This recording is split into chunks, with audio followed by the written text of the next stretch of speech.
बन जाएगी। आप देखिए क्या होने वाला है। और अगली खबर यह कि हूतियों ने नेतन्याहू के विमान पर दागी मिसाइल। हिमाकत देखिए हूतियों की, नेतन्याहू के विमान पर दागी मिसाइल। फिलिस्तीन 2 हाइपरसोनिक मिसाइल से हमला। नेतन्याहू के विमान की इमरजेंसी लैंडिंग हुई। हाई अलर्ट पर इजराइल की सेना। नेतन्याहू ने कहा भारी कीमत चुकानी पड़ेगी। लेकिन हूती भी गजब हिमाकत दिखा रहा है तो दम। ये जो मारता है फिलिस्तीनी 2 मिसाइल है, हाइपरसोनिक मिसाइल है। भले ही उसको खत्म कर देते हैं क्योंकि उनकी एयर डिफेंस अच्छी है, मगर ये कभी भी खतरा पैदा करते। मान लीजिए एयर में यदि हो जाता तो आप बताइए कितना बड़ा खतरा है। ठीक है हूती को, मगर हूती को खत्म करने के लिए बूट्स ऑन ग्राउंड चाहिए। ना तो इजराइल के पास पे है, ना अमेरिका करेगा।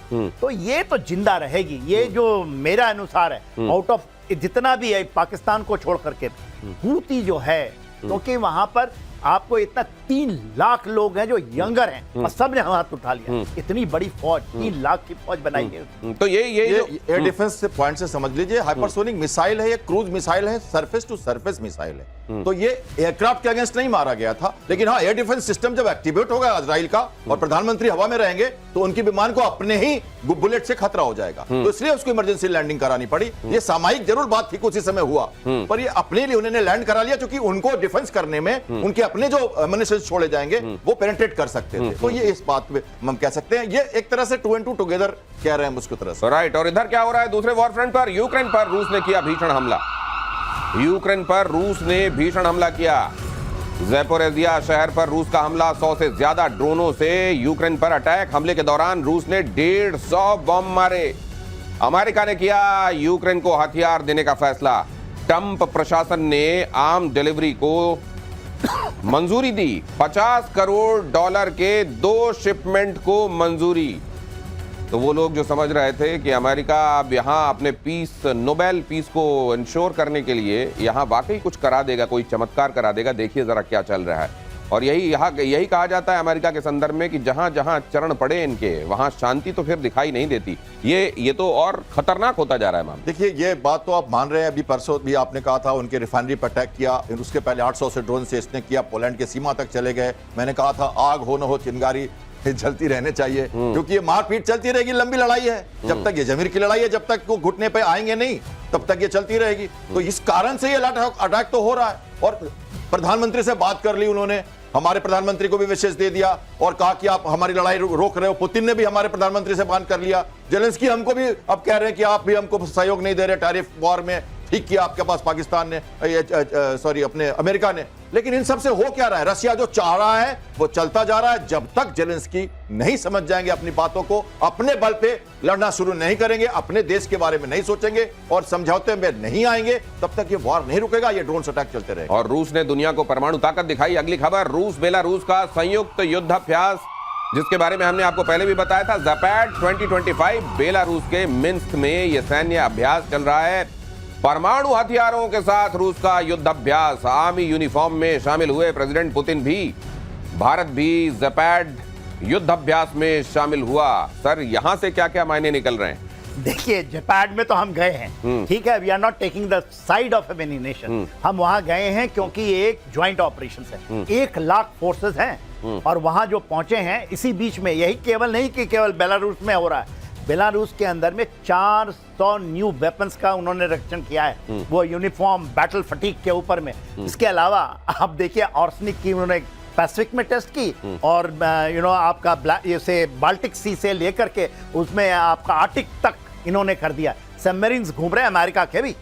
देखिए चीजें तो बढ़ रही हैं, मगर मेरा ये मानना है एस्केलेट टू डीएस्केलेशन की फेजेस आ गई है। और आप अभी तुरंत बताइएगा कि जेलेंस्की तैयार हो चुके हैं सरेंडर करने के लिए। उन्होंने कहा अनकंडीशनल मीटिंग करेंगे हम। ये बात चल रही है। मालूम है कितने मारा है उन्होंने? 800, जिसमें से 500 तो ड्रोन्स थे और 300 उनके उसके बाद ग्लाइड बॉम्ब्स थे और 100 उन्होंने मिसाइल मारी है। सर ये भविष्यवाणी आपने कैसे कर दी कि आप आगे ये बताने वाले हैं? ये तो आपने कमाल ही कर दिया। आप तो प्रीएम्प्ट कर दिया आपने खबर को हमारी। क्योंकि आप सब जानते हैं ना। देखिए इसी तरीके से यहाँ कही हुई बात कैसे आने वाले दिनों की इबारत पढ़ लेते हैं हमारे एक्सपर्ट्स। देखिए रूस और यूक्रेन युद्ध से जुड़ी एक बड़ी खबर है। सरेंडर के बेहद करीब यूक्रेनी सेना।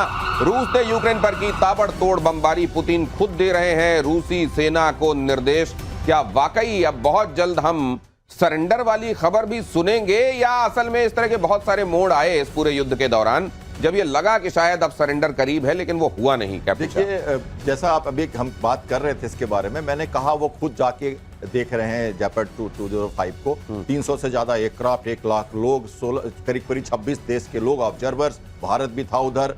और देखिए, यही नहीं, 247 शिप्स, सबमरीन्स, और हमने बैरेंट सी की बात की थी, जो हमारे अटलांटिक, वो पैसिफिक का एरिया नहीं है, वो हमारे नॉर्वे का एरिया है, बटला। और ये वार्म वाटर पोर्ट अभी है, मैंने कहा था ना, ठंडा पानी। ये इस समय एक्सरसाइज इसलिए की जा रही है क्योंकि अभी ये कर पाएंगे, इसके बाद समुद्र जम जाएगा। तो ये एक्सरसाइज होती है। हमारा आईएनएस तमाल वहीं से निकल के सेंट पीटर्सबर्ग से 1-1.5 महीने पहले आया है। तो ये एरिया वहां सेंसिटिव है। बाल्टिक और कलिनिंग्राड की बात हमने की थी। बेलारूस को अब वो यूनियन स्टेट बोलते हैं उसको। दर्शकों को यह बताना है, वो बेलारूस और रशिया को मिला के एक नाम दिया है उन्होंने, उसका नाम रखा है यूनियन स्टेट। अब वो यूएसएसआर तो नहीं है, लेकिन वो कह रहे हैं जब हम दोनों एक साथ कंसोलिडेट करेंगे, कुछ भी होगा, दोनों की सॉवरेनिटी के अगेंस्ट में हम लड़ेंगे। और देखिए, फिनलैंड को डर है, वो कह रहे हैं 2022 में भी यही हुआ था। नहीं, लेकिन तो इसको तो अमेरिका भी देख रहा होगा ना, और इतनी गुर्बत रूस और बेलारूस के बीच में, और आने वाले दिनों में तो वो यूनिफाई होने ही वाला है रशिया के साथ। उसने डेडलाइन भी दे रखी है। अमेरिका ऐसा होने देगा? देखिए, अमेरिका तो, बेलारूस तो हो जाएगा, बेलारूस तो एब्सोल्युटली दोनों साथ में। अभी जो प्रॉब्लम में ये है कि क्या ये यूक्रेन की बात कीजिए, ग्राउंड सिचुएशन आपको डिसाइड करेगा। ग्राउंड के ऊपर में रशिया एब्सोल्युटली ऑन हावी है। देखिए, उनके पास ट्रुप नहीं है, उनके पास हथियार क्या दे देंगे? हथियार दे देगा, चलाएगा कौन, ये बताइए आप। हथियार, सब चीज डिपेंड करता है बूट्स ऑन ग्राउंड। तो सर, ये भी तो खबरें आई थी कि बूट्स ऑन ग्राउंड हो चुके हैं, ऑफिशियली नहीं हुए हैं, लेकिन सेनाएं असल में वहां पे वो भेजे जा रहे हैं लोग। वो उनको हिम्मत नहीं है, क्या लड़ने की हिम्मत नहीं है, सस्टेन नहीं कर पाएगा। देखिए, किसी भी यूरोपियन को, अमेरिकन को लड़ने से ट्रेंच वॉरफेयर के लिए ना जिगरा चाहिए। जिगर नहीं है साहब, वो उसके लिए वो एक बॉडी बैग नहीं ले जा सकते अपने घर। आप बड़ी बड़ी बातें करेंगे, भेजिए हथियार, भेज दीजिए। तो सर, ये जो मर्सिनरीज होते हैं, ये देखिए, जिस सैनिक का मोटिवेशन ये है कि उसकी ये मदरलैंड है, उसको सिक्योर करना है, वो एक दूसरे मोटिव के साथ जाता है। और वो जो मर्सिनरीज और जो इस तरीके से भेजे जाने वाले हैं, जो असल में किराए के भेजे जाते हैं वहां, क्या वो वाकई उनके मुकाबले उनका जिगरा कम होता है, इसलिए आप ये कह रहे हैं? जिगरा नहीं, they have got different side.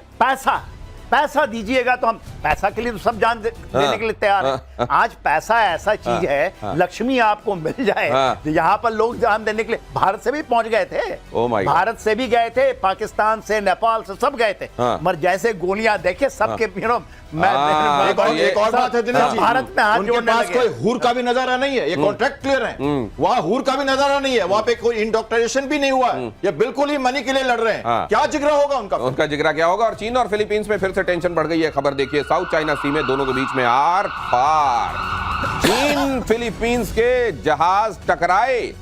चीन ने फिलीपींस पर भड़काने का आरोप लगाया। फिलीपींस का कहना है कि जब वो मछुआरों को रसद पहुंचा रहा था, तब चीनी तटरक्षकों ने वाटर कैनन से हमला बोल दिया। तो यहां पर भी क्या कुछ खास हो सकता है, या ये स्कर्मिशेस यहां पर होते रहेंगे और यहां का यही स्वभाव है? जनरल सिन्हा, देखिए, ये जो 9 डैश लाइन वाली है ना, और जो सोल की लड़ाई है, सोल होता है एक आइलैंड की लड़ाई है। सोल सपोज इसके नीचे होता है थोड़ा। और हमारे दर्शकों को बताइए 6 डैश 9 डैश लाइंस के संदर्भ में। 9 डैश लाइन उन्होंने कर दिया, साउथ चाइना सी में एक 9 डैश लाइन खींच दी। स्पर्टी आइलैंड है और पर्सले आइलैंड है, जो इनका द्वीप समूह है, उनको कह दिया ये मेरा है। जितने जमीन के अंदर में आपके बहुत तेल है, वहां बहुत खनिज है, वो सारा हम करेंगे एक्सट्रैक्ट। अभी उस लेवल पे तो आई नहीं है, अभी तो बस वही लड़ाई है, और उसको कंटेस्ट किया जा रहा है। पूरा विश्व कहता है कि नहीं, जो आपका सी की लाइन है, इसको आप कह ही नहीं सकते। 9 डैश लाइन है ही। नेवी की शिप्स दिख रही है तो नॉस्टैल्जिक फील कर रहा हूं। हाँ, प्लीज। क्या देखिए, United Nation Convention of Law at Sea 1982 जो कहता है कि 200 नॉटिकल माइल तक आपकी समुद्र होती है। तो ये 240 किलोमीटर पर ये जो आपका जो क्षेत्र है, स्कार्बोरो और ये जो स्प्रैटली आइलैंड पे, वहां है। वहां पर वो कहता है कि ये मेरा एरिया है, और उसको अलग आइलैंड का नाम दे दिया है चाइना ने, और फिलीपींस कहता है कि मेरा एरिया है। भारत के शिप्स वहां गए कुछ दिन पहले और उन्होंने कोऑर्डिनेटेड पेट्रोल किया। और आपको ये भी पता है कि ताइवान से हम कितने सारे समझौते कर रहे हैं, हम कितनी सारा एक तरह से कर रहे हैं। हम जापान में मिसाइल देने जा रहे हैं। आप कहते हो ना कि कोई दिक्कत नहीं है, हम बलगांव में हम अपने जो कहते हैं ना अपने चाइना नॉर्थ बॉर्डर पे हम लड़ेंगे। लिवरेज देने के लिए आपको पैसिफिक में जाना पड़ेगा। तो चाइना ये जो कर रहा है ना, कैनन मार रहा है, उनको तंग कर रहा है, उसको चाहिए मिसाइल हमारे से, इंडिया से चाहिए। लेसन फॉर लेसन समझिए, हमें वहां लिवरेज लेना होगा, हमें अपनी पैठ बनानी होगी। हम लगातार घुसपैठ कर रहे हैं साउथ चाइना सी में, और हमें इंडो पैसिफिक सिनेरियो में भारत को आज देखना पड़ रहा है, क्योंकि वो जरूरी है भारत के लिए। इसलिए हम नौसेना की शक्ति लगातार बढ़ा रहे हैं और हम वहां जाके अपनी पैठ कर रहे हैं, ताकि अगर हमारे नॉर्दर्न बॉर्डर पे खतरा हो तो हम उसको लिवरेज कर सकें। अगली खबर, अब ये नेवल वाली खबर के बाद अब अगली खबर की तरफ